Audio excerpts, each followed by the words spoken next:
Hey, this is Arion Salazar, and you're listening to the Nothing Shocking podcast.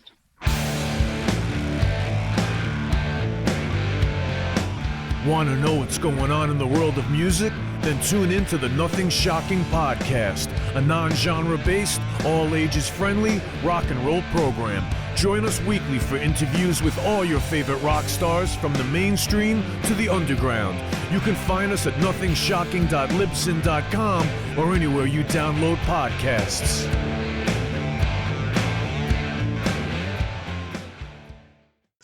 We're putting the band back together. The numbers all go to 11. I'm talking about bands that rock. Led Zeppelin. What about Sabbath? AC/DC. Motorhead. Does that mean it's louder? Isn't it any louder? Well, it's one louder, isn't it? We're not worthy. We're not worthy. Why don't you just make 10 louder and make 10 be the top number and make that a little louder? These go to 11. I get up off the ground and raise my head. Days like this, think I should be dead. One for Satan, two for me. Let's cheat the devil, it's fun, don't you agree?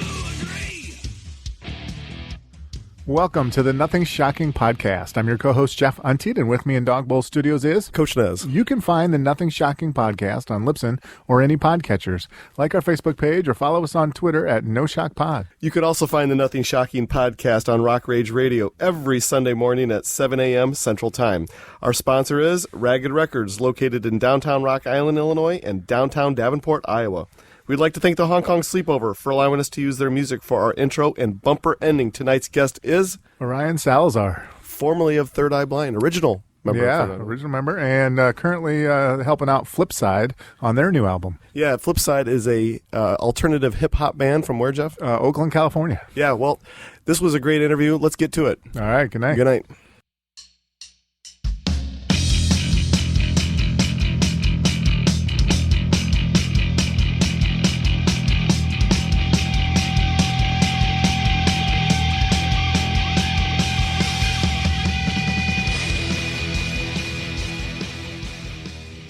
Orion, welcome to the Nothing Shocking podcast. I would like to introduce you my co-host, Jeff Untied. Ryan, it's going to be fun to talk to you tonight. Hey, man, thanks for having me. I'm happy to be here. Thank you. Well, it was a long time searching for your contact information, even trying to go through Jeff Schroeder to get your contact information. So we are so ecstatic to have you on the podcast tonight. Yeah. Thanks, man. You know what? I just heard that recently that, I know that you were trying to get a hold of me for a minute, and I appreciate you chasing me down. I think maybe I missed you at the beginning, possibly because of, I don't use Facebook Messenger. I'm not sure if that was one of those spots. But whatever the case, I did hear that thing where you asked Jeff, hey, man, we're trying to get a hold of this guy. And he's like, what? He's, scrambling to try to come to my defense. And which is good, which is funny. And, man, that guy is and I just, since you brought it up, he is a special person. And I'm just really, we had some. I'm glad I got to meet him, and I'm glad I know him, and he's sort of been an influential and inspirational at a late point in my life as a musician. So anyway. Yeah, an absolutely unique guy, a great talk. Yeah. But let's get into the subject matter that pertains to you. So, okay. All right. Yeah, recently you've been writing with the alternative hip-hop act Flipside. Can you talk a little bit more about your involvement with Flipside? Yeah, so Flipside is a Bay Area band. Flipside is a band that has got the guitar player is a guy named Dave Lopez. He's one of my oldest friends, and he's probably my closest sort of musical friend. And it's him, a guy named Steve, and a guy named Piper. They're from the Bay Area. They put out a record they got signed to Interscope, I think, in 2005. They put out a record. It actually did pretty well. They did stadium tours with in Europe. They blew up in Europe and Asia and India. And they had like, in Germany, they had like a #1 song in Germany. And there's still, some of these places, they're still like sort of name band and a big draw. But so they've been making records this whole time. And ironically, the thing about Flipside is that first record, is produced by a drummer named Michael Urbano, who is a dude that I had been playing with in the early 90s and knew from the scene, and is one of the most like heaviest sort of badass, sort of well-known session drummers in the Bay Area and in the world. And he's played on like all the sort of Sheryl Crow hits and a lot of the Smash Mouth stuff. And he played on half that first Third Eye Blind record. So that's where that weird, incestuous, like Bay Area music scene thing just gets so condensed, especially from that time. So he produced their first record and played on it. And I had known, and so I didn't know he was making that record. In 2005, I didn't know Urbano. I hadn't played with him for a few years. And so I didn't know he was even doing that. But years later, I reconnected with Dave, my friend Dave Lopez, and started writing with him, co-writing, and met the rest of the guys in the band. And last year we all went to Alabama, where the singer is from. Steve Knight, the singer, is from Alabama. And we went to Fame Studios in Muscle Shoals and made a record in like a week. Oh, wow. And it was like, it was incredible. Like, it was great making a record with this band. I love these people, and that they're actually, I think they're a really good band, and they continue to sort of make like incredible music, really heartfelt music with a positive messages, and just and well done. But man, going to that studio where, that's a studio where like the first Aretha, it's the same building where they tracked the first Aretha Franklin hits, like oh, nice. You Make Me Feel Like a Natural Woman, and all those rooms are still there. It's the same structure. A lot of this, they've got the Wurlitzer that was on that record, that was on that, that single. And yes. And then even some of the same studio guys, the ones that are still around, live there and still are up for hire, and then that's just part of what they do. But like, so there was a day that we were there, and there's a little, in recording studios, I'm sure you've been in, they always have like a sort of common area with like a kitchen and a coffee machine, and that's one of the great places in the recording studios, because you get to cross paths with whoever else is working there. And I was out there just sitting, and this older man came out and was like, "Hey, how's it going?" And I was like, "Yeah, wow, I love this place. It's so cool." And he said, "Yeah, you see this picture right here?" And he pointed to it. There's the wall has got photos all over it. And he said, "Yeah, you see this picture?" And it's a young white dude, and at a piano, and little Richard is standing over him, sort of pointing and like, maybe play this. And he goes, "Yeah, that's me. I'm Clayton Ivey." And it was this guy, Clayton Ivey, who's just a super heavy player, really sweet. And so, just being in that place, like, with those people around, with that energy coming out of the walls, it's totally there. It's palpable. And like, honestly, if I'd have been, I went to some cool heavy studios back in the day with the band, with Steven and everybody, and, some famous ones, but just like, I'm just glad that I'm old enough to really, really appreciate what it means to be in a historical place like that. And it was emotional kind of a deal. So. Oh yeah. So cool. That is cool. Yeah. Is this just like a studio time, or are you planning on doing any live shows with the band? Yeah. They're revving up. They're like, the one guy lives in, Steve lives in, he lives out of two of the guys are in the Bay Area, and then one guy lives in a different state. And it's taken, and then everybody's got kids now, and so, they're actually gearing up to start rolling and doing, and touring touring again. They're going to go to India, actually, I think in a couple months, and I believe I'm going to go with them to do a few shows and film some videos. They're doing a collaboration with a famous like Indian hip hop guy. And so yeah, hopefully they'll be touring because that's what they need to do to get their thing happening. Is they've got a sort of foundation and a fan base, but they've just been dormant for a while and just putting records out, which doesn't really it doesn't fly. Yeah, there's only so far you can get with that. Absolutely. How do you compare writing and recording in the hip hop realm opposed to your work in the rock industry? Yeah. You know what?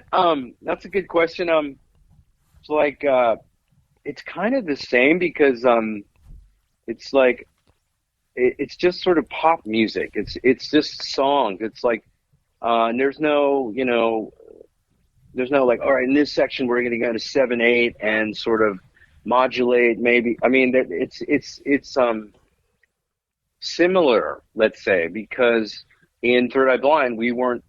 We were making rock and roll, but we were just sort of writing pop music, which to me encompasses this massive umbrella of everything from the Sex Pistols to the Spice Girls to the White Stripes. I think the White Stripes are pretty, pop, just sort of, maybe that's not the word for everybody, but for me, it's a nice way to just sort of describe music that these are songs. There's a verse, chorus, and a bridge. And we're not going to go to, we're not going to have a million chords. Maybe we will, but we're just trying to sort of do something that possibly communicates to more people. Anyway, it's great especially because like we have a good writing relationship. They're great writers, and it's been awesome. Well, fantastic. Yeah. There's no secret of your hired gun status in the industry. Do you enjoy working as a musician for hire? And how does it work best for you? Where's your headspace at this time in your career? Well, I mean, honestly, like, that's a heavy question too, because, it's like, so like for most of my like 20s and I was really chasing, like being in a band, having my band that was going to do this or that and just sort of like do something meaningful and important.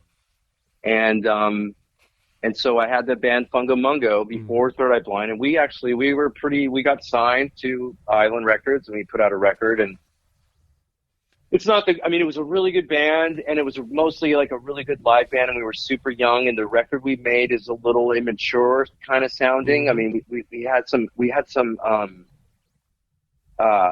incredible people that we worked with on it. We had the guy who recorded us was a guy named Joe Blaney, who recorded Keith Richards' solo records and then worked on Combat Rock by The Clash and the one before that, and had worked on just some bunch of heavy records. And then he left the project actually, and the guy who picked up for him was Bob Margoloff, who had produced all the Stevie Wonder records not all of them, but the sort of Songs in the Key of Life and Talking Book in the 70s. Mm-hmm. He produced Devo. And so anyway, we were lucky enough to work with some cool people. The record we made was a little bit like uppity and sort of like young and not ideal, not super awesome, but I kept rocking, and then I met Steven and started playing with him, and then we did our thing, and like we made a really good record. That first record is like, I'm really proud of it, and it's held up. And so I did that, and I played with them as long as I could, or as long as I did, and then I sort of took a break from music, like around 2006. I didn't play, or 2007. I didn't play at all for a few years. And then, so through the last 10 years, I kind of, I stopped. I didn't chase like anything like in that way. I just sort of played music with my friends for fun, because I kind of felt like I had sort of done what I wanted to do, not that like I still don't want to do something, but does that make sense? Yeah, of course. Like, so, But to that end, I mean, I'm sort of ready to, yeah, I'm down to play with people. I'm down to, especially people that I know, and if I love the music or if I feel like the music's good. But so I'm down to do the hired gun thing. But I'm actually now just sort of recently really getting into maybe doing something of my own. Definitely doing something of my own. I'm working on like a solo project. I just want to touch upon the hired gun thing. Yeah. In a lot of artists, But they don't. Hired gun is all good. You know, nothing wrong with it. As far as the term goes, hired gun. We've seen the documentary on Netflix, what have you. For yourself, for yourself, do you like the term hired gun for yourself, or some people like maybe that's a slap in the face of some type? But I mean, how do you look at that as a title of oneself? For yourself. I don't know. I don't think there's anything wrong with the term. And a hired gun, I guess, is like, is a sort of analogy with like the gunslinger. Mm-hmm. Even I'm not really super into guns, but that's fine. There's nothing wrong with that. Being hired to play, being asked to lend your voice on whatever instrument that you play to somebody's music is a good thing, and there's no downside to that. And so I'm fine with that. I'm fine with whatever term you want to use. I do love playing on other people's stuff on songs that maybe I didn't have anything to do with writing. And it's sort of actually, it's really fun because it takes the weight off of. There's a lot less. You don't have to get so hung up on getting attached to this or that. There's less pressure. So yeah, I'm into it. Okay. I would say it's a good thing. And yeah, it's like any way you can play music, get paid, enjoy yourself, and enjoy your life is a win, I think. Amen. Well, I was just looking at it from another angle of, looking at the list of names of some of the artists you've played with. It's a pretty good who's who. But, from the, going from the trying to come up through the ranks and be a musician and make it into, with your band, what's it like all of a sudden now you're playing with maybe some of the people you listened to before or you were fans of, and now you're playing alongside them? What was that transition like for you? Yeah, sometimes it was so there's been a few times when it was so surreal to be jamming with DJ Fontana, who played with Elvis and is this sort of old school drummer, super drummer. Cool. that I grew up seeing in films and listening to and knew who he was, just seeing his name from a young age. And I actually did I played with him for about a half an hour, and sometimes playing with these people, it's so surreal that I sort of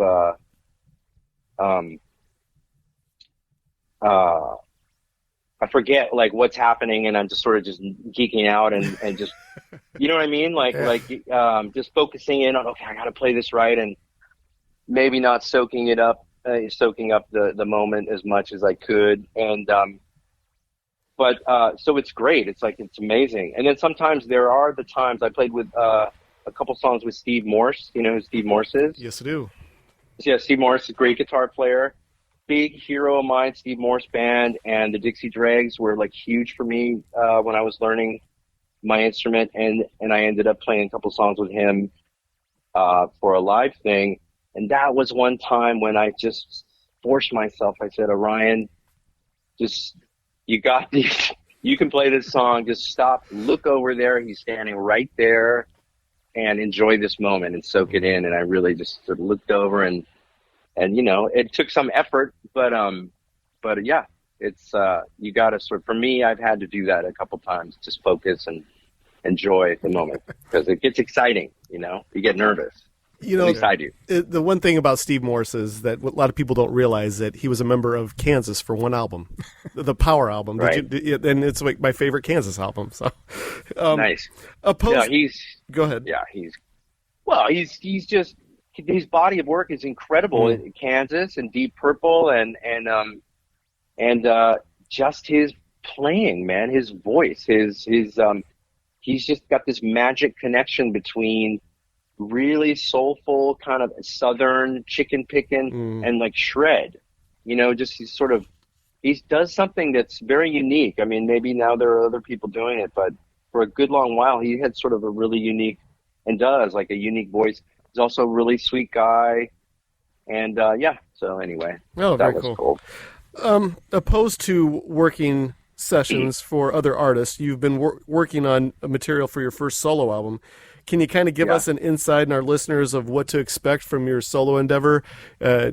As far as genre, what are we expecting out of this? There's fretless bass. I can tell you that much. That's one thing that I got from Jeff, which was nice, was Jeff Schroeder is crazy about this band Japan, and Japan has a bass player named Mick Karn, and he's sort of like 80s fretless bass hero, and just, I mean, he's still a bass hero, bass god type. But he's got a really, and so he was like, yeah, maybe we can do some kind of Mick Karn fretless. And so I went out and got a fretless I didn't have one. And I'd always loved fretless bass playing. I love Pino Palladino's playing with Paul Young in the 80s. It's actually more of my alley than Mick Karn. Mick Karn's great. And so, there's fretless bass. It's sort of indie rock and roll. I'm just kind of all over the place, actually. I wouldn't know how to describe it. Oh, fair enough. Yeah. But it'll be me. That's awesome. So, fantastic. Yeah. And also what I like is female vocals and women in the mix. I think is really nice. I like bands that have, maybe some kind of feminine element, because it just feels more, and it sounds more real. It sounds more inclusive. It sounds more sort of,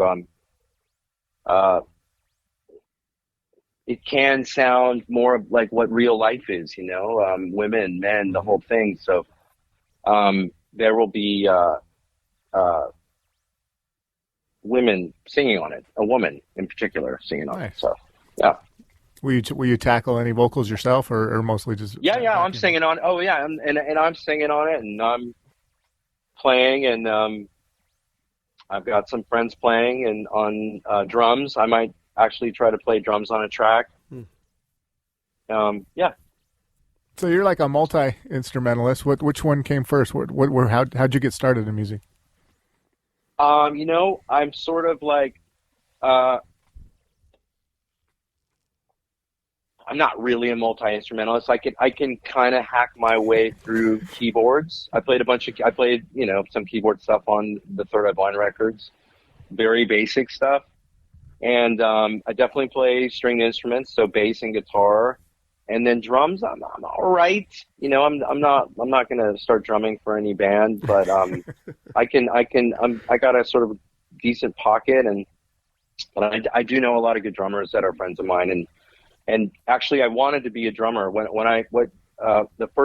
a good question, because the thing that got me, I grew up loving music, and my dad was a musician. My dad had a band when he was 17 called The Tears. They were like a garage psych band from Northern California, and they were signed to Fantasy Records. They had a couple singles they put out.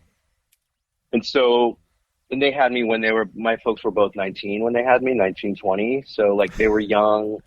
Hippies, music all the time, 24/7 rock and roll, playing on the radio. And like by the time I was 12, I had seen, I'm bragging, but I mean, I'd seen the Police twice, the Who twice, Devo, the Pretenders, the Cars, a gang of concerts, a lot of live music. I was super lucky like that. So I always loved music, and I loved the Beatles sort of most of all. But what got me into wanting to play was Keith Moon. I saw The Kids Are All Right when I must have been 9. I think the movie came out. I must have been 9 or 10. And I saw Keith Moon in a movie theater. And have you seen that movie? Oh, of course, yeah. All right, so you know how it's a really powerful kind of like indoctrinating type of thing. For me, it was like a lightning bolt hitting me in the forehead watching Keith Moon, just his energy, his sort of punk rock, like the way he looked, the way he played, his voice. And also he was, you know, when you're a little kid, you're a little boy, maybe especially, you want to break stuff or you want to get crazy. And he was destroying hotel rooms. And so that's what really got sort of was the thing that got me wanting to actually pick up an instrument and play. And so initially I was trying to be a drummer, but I was just, you know, wooden spoons on pillows, which is probably a story you hear a lot. But no, I had a guitar, acoustic guitar. I had too many friends in my junior high that were just really good guitar players. And it was kind of like that same story where one day somebody said, look, you're all right, but why don't you try this one? It's got 4 strings. And then nobody wants to play bass anyway, right? So you've got a room full of dudes playing guitars. They need a bass player. And I guess I was there to do it. So I did start playing bass, like in earnest. It was bass guitar, and it was Geddy Lee. And, yeah, you know, that's how I learned how to play bass. So it was bass. Well, you speak of Keith Moon as inspiration. You end up playing bass. How big of an influence was John Entwistle on your career? Yeah, John. I mean, the Who. So I went from being like totally into the Beatles and to like I hit about maybe 7, and then that was when punk rock and new wave started happening. And I was, because I grew up in the Bay Area. Well, I was able to get to there was a lot of good records coming into the Bay Area. Like you could get import records. You could get the Clash single the week they put it out, right? You could get. I bought the Clash Bank Robber whenever right after it came out, and I think I'm rambling, but yeah, I went from loving the Beatles to when punk rock came out to like Beatles suck, the Who rule, Keith Moon rules, Ringo sucks, like that kind of little kid type thing, but yeah, John Entwistle. I always loved John Entwistle's playing. I actually met John Entwistle once in a bar, that was another time when it was, you know, I had to pull my shit together to actually be normal around John Entwistle, meeting John Entwistle. Luckily, he had a few, and so it wasn't a problem. But yeah. So no, John Entwistle's great. He's actually not like one of the I mean, of course, I know all those songs and listen to them, and that band is still really important to me. But I think, yeah, more sort of Geddy Lee, and I love Bruce Thomas from Elvis Costello and the Attractions, and I loved Flea, you know, when they're around 85, 86. Yeah. Anyway. Fantastic. I mean, there's so many bass players. That's whole nother nerd world. Because I'm just crazy about bass players and drummers, though. I mean, sort of in answer to your question, I've always loved drummers and bass players equally, more than guitar players or anybody else. Oh, you know, maybe I'm like a sort of wannabe drummer. Well, many of our listeners may not have realized that you've shared the stage or been on stage with the likes of Stevie Wonder, Kenny Wayne Shepherd, Billy Idol, Sinead O'Connor, and tons more that I could keep going on the list. But can you talk a bit more about your experiences playing with some of the biggest egos and names in the rock business? Yeah. So playing with, I mean, all those people you just named, like, from my experience, they were all incredibly cool. I don't know that I met anybody that was a total dick. We met the Stones. I didn't play with them, but we met the Stones and hung out with them for a minute. And like, to a man, like Keith, Ron, and Charlie were just really sweet and genuine guys. Like, when they walked in, you could just see in their eyes it wasn't. And they were walking in like, "Hey, Orion, nice to meet you, man. All right." Like, and Keith. When I met Keith, I actually met him twice, and I brought up Joe Blaney, who had recorded his, I think it's Main Offender. It's one of his 2 solo records, maybe both, but he definitely worked on one. And so I said, "Yeah, hey man, I had my own band, our record was produced by Joe Blaney." "All right, Joe Blaney, right?" Yeah, you know, he really sweet, like genuine smile. You could see it in his face. This is just one musician meeting another, open-minded, and it was like, that's amazing. It's the fucking Stones, right? I mean, you don't know what you're going to get. But I mean, that's who he is. That dude that you see all the time, and it's obvious because it's like, I mean, he's just this, he's a good cat. He's a nice, he's a good dude. Go ahead. Yeah. Well, I was just going to ask you, with some of the artists that I'd listed, Stevie Wonder, to Kenny Wayne Shepherd, to Billy Idol, to Sinead O'Connor, drastic sonically different.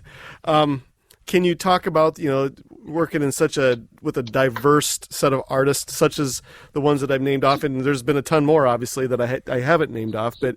Yeah, the thing about, Stevie Wonder thing was, Stevie Wonder, we were playing, Third Eye Blind was playing a show, in LA. It was like a radio show for a top 40. I think it was like Star 98. And we're playing this on Jumper, which has a breakdown, like a bridge breakdown. That's sort of just drums and bass. And it goes on for a while, and it sort of advances on this chord progression. And suddenly I turn around and somebody is walking Stevie Wonder out onto the stage. And they walked him over, and then somebody ran up to Steven, whispered something in his ear, and he nodded. They gave Stevie a mic, and he had a harmonica in his hand, and he just started soloing. I think somebody, maybe Steven, stepped up and said, "Hey, Stevie Wonder, everybody," and people went crazy, and so he just soloed for like a minute or a couple minutes, and that was, I mean, it was crazy. It was so cool, and what I heard was. And when he walked off the stage, I gave him a hug, and that was really nice. What I heard was he had been backstage sitting there talking to Rick Dees. You guys know who Rick Dees is? Yeah, DJ Rick Dees, yeah. Remember Casey Kasem from America's Top 40? Oh, yeah, absolutely. I don't know, maybe you guys are too young for that, but you might know. No, not at all. Okay. All right. Right, so Rick Dees, and after the set, Rick Dees came over and was like, "Hey, Ryan," which is also bizarre because I know I'd met him before, but I didn't know he knew my name, Rick Dees. But, hey, man, Ryan, I got to tell you that I was sitting talking to Stevie. We were talking about something, and suddenly he goes, "Hey, stop. Who is that band on? You hear that?" And Rick said that Stevie said, "You hear that bass player? Who is that band?" And he was like, "Yeah, it's Third Eye Blind." He's like, "You think they'd mind if I jammed with them?" Just that like that.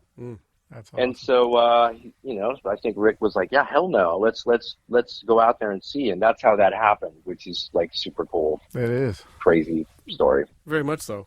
Well, it kind of leads into the question I was going to ask you.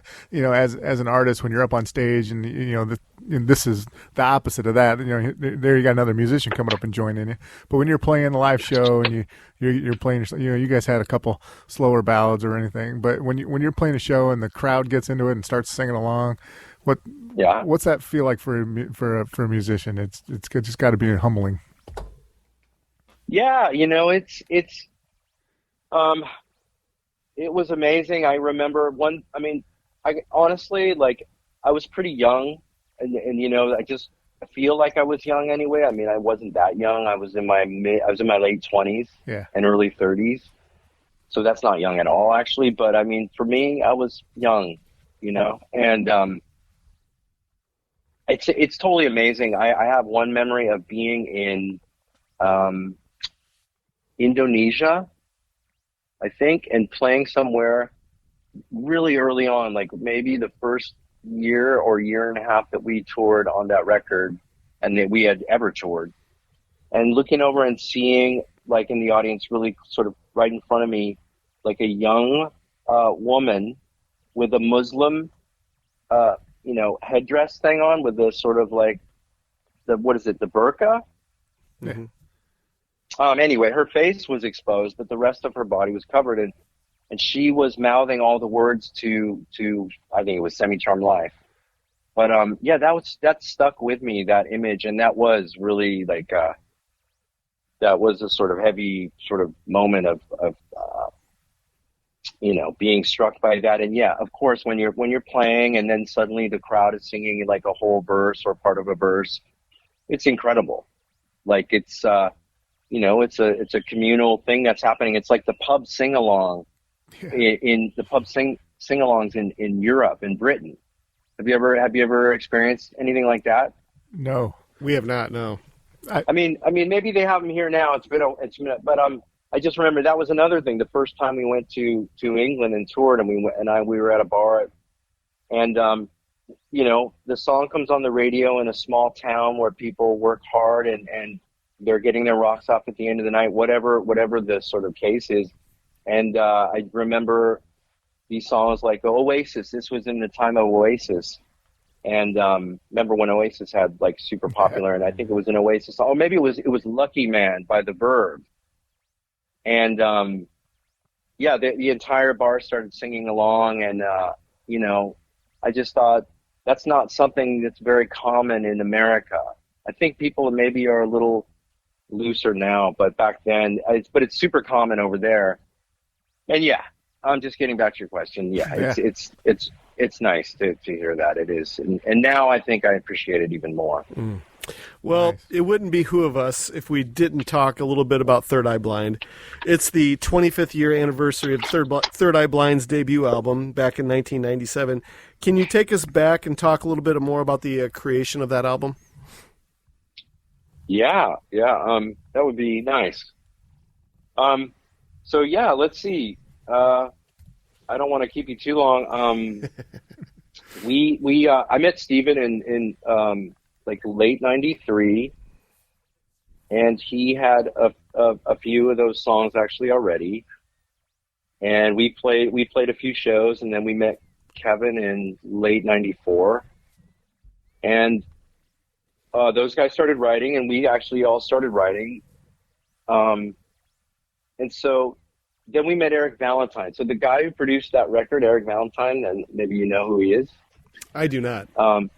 Okay, so so he is fully this sort of George Martin of for my money, of Third Eye Blind. Like we couldn't have made that record without him. He was really crucial. And he got involved at some point, maybe 95, and we had a lot of this stuff worked out, but he really helped us get it in the studio and get it fleshed out in the studio, and actually came to a couple rehearsals. And, it was amazing because we had years to work on maybe the majority of the songs.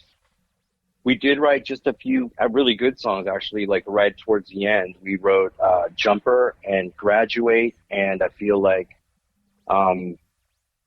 London. Actually, maybe like half the songs were written in 1996, maybe. Mm-hmm.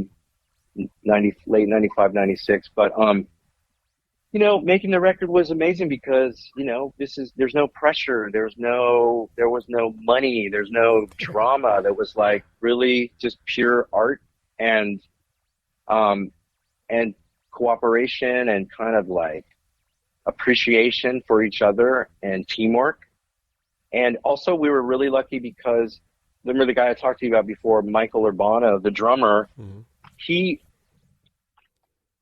had played on, we had demos, by the way. So the thing about that record is that most of the record was demoed already.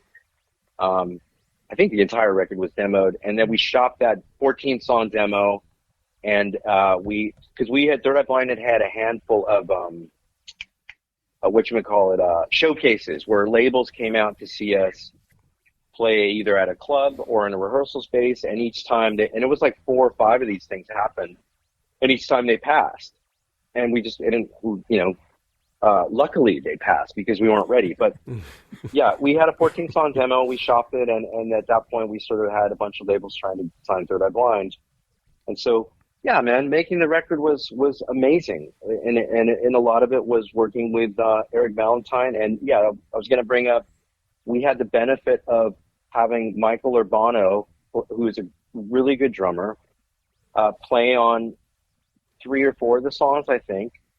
And then Brad, who still plays drums with them, who is a totally different drummer, but just as good in every way, and sort of more lyrical and like comes from a jazz background. Mm.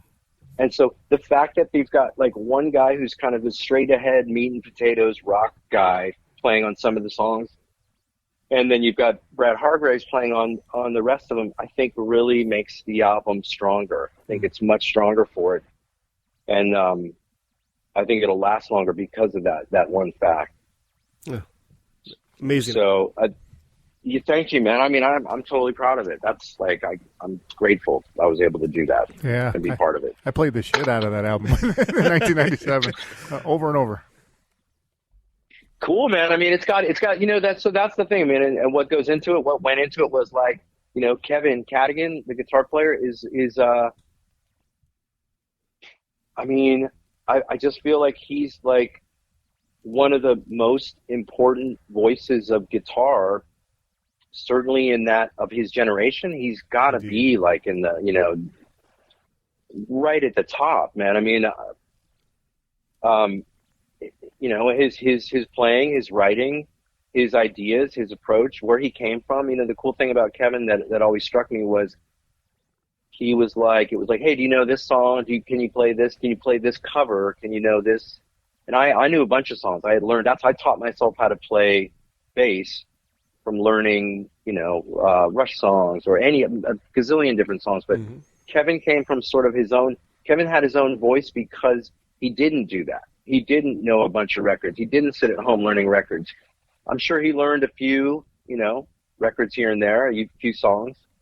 But I think he really honed his own voice, and that's part of what makes him special, and that's a huge part of what makes the record special for me. Very special album. I got one last question for you, and then we'll leave you alone for the evening.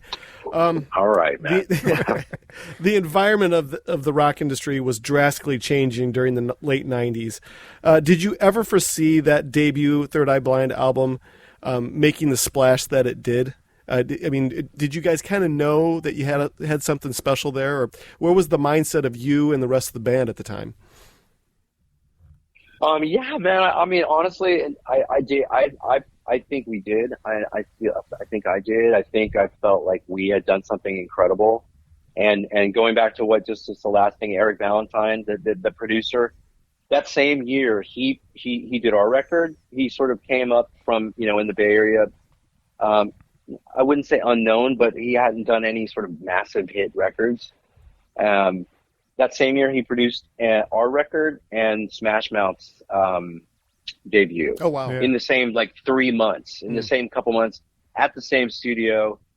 And they both came out around the same time, and they were both massive, pretty quickly massive records. And so, yeah, did I think I thought I was pretty cocky, man. I thought we were awesome. And I thought we were on all fronts. I felt like we had good tunes, good players. It's something different. And we just stood out in this sort of landscape of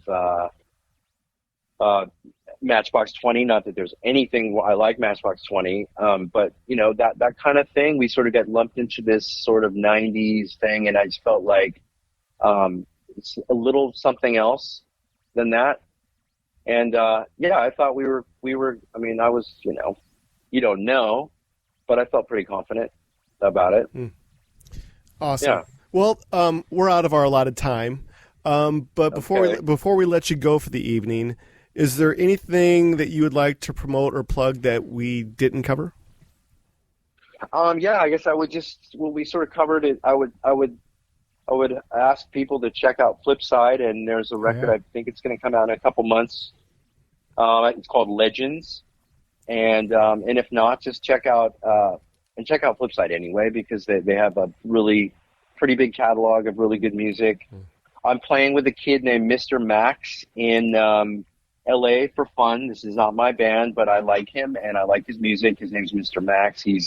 I played live shows with him once in a while, and I played on some recordings with him, and you can check him out on Spotify and all that stuff, or whatever your platform is. And then there's a couple there's 3 Beatles covers that I did last year during lockdown that I'm really proud of. That you can go to my Instagram and check them out. And it's sort of, I just pulled a bunch of friends together, and on these 3 different songs, not on spread out amongst the 3 I've got. We have Alex Skolnick is playing with Jeff Schroeder on one song. Victoria Theodore is playing keyboards on all of them. She was Beyonce's keyboardist and actually played with Stevie Wonder. Speaking of Stevie Wonder, she played with him for 7 years. And Greg Camp from Smash Mouth is on one. Steve Bradley from No Doubt is on another one. And who else? I might be forgetting something. But yeah, check out those Beatles covers because they came out really well on it. And I love the Beatles stuff. If you can. Oh, so cool. And Jeff's stuff. Check out Jeff's solo stuff. I played on a song with him that I'm really proud of, and maybe another one, and he'll have stuff coming out, I'm sure. So, check that fantastic. out. Jeff Schroeder. Fantastic. All right, so this is how it's going to work. We're about 4 weeks behind on our episodes, so this is going to be released probably about in 4 weeks, a month. And when it is, I'll send the edited link. Jeff, the editing wizard over here, will get it all cleaned up for us. And then I'll send you the finished product immediately. And then if you could share it on all your socials, that would be fantastic. Will do. Of course I will. This has been a lot of fun. Thank you so much. Cool, man. Yeah, thank you for the correspondence, and man, thank you for actually making this happen. Because, like I said, we were talking to Schroeder's. I cannot find this guy's contact information. Yeah. Sorry about that. Thank you for hammering into it and making sure you got me. Yeah, man, it's been a true pleasure, and I'll be back in touch with you in about 4 weeks. Sound good? Yep, sound good. Nice meeting you guys, man. It was a pleasure, man. Take care of yourself. You too. Take care. Stay safe and enjoy. All right. Have a good one. Bye-bye. Later. Bye. Later, man.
Everybody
Welcome to the night. You think you know Night Demon? Then the Night Demon Heavy Metal Podcast is for you. Step into the darkness as we peel back the curtain to give you an unprecedented, all-access look into the mind and the heart of the demon. We're talking band history, song analysis, studio anecdotes, stories from the road. It's everything a diehard Night Demon fan could want and more. This is the only place to learn the inside scoop, the deep dive trivia, the untold tales from the band members themselves and those closest to the Night Demon story. Need more?